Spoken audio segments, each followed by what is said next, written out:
embrace your pain. As a young man who just finished NYSC, the next thing for me was to get a job. And so I was told about this school that paid fairly well. And so I took off to go to the school. I boarded a bike that day, and incidentally it began to rain. It drenched me so much that by the time I got to the school, I was soaked. The students I was hopefully going to teach were telling me, "Uncle, sorry." And so I went in.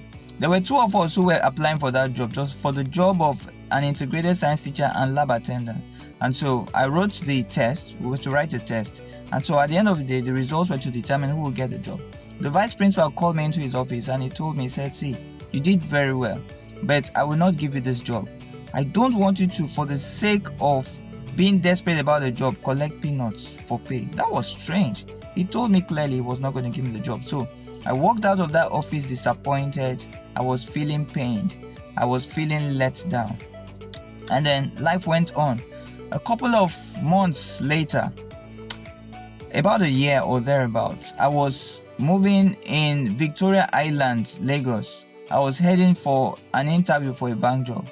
And so somehow again, I was on a bike and then wearing my suit, and it started raining heavily. And when it poured down on me, suddenly the Spirit of God reminded me, remember what happened the other time. Remember how you were beaten by the rain. If you had taken that job, you wouldn't be going for this one. Well, interestingly, after the interview, I got the job. My first pay was 4 times the amount of what I would have been earning if I had worked in that school. And then after a couple of months, I began to earn 10 times what I would have earned in that school.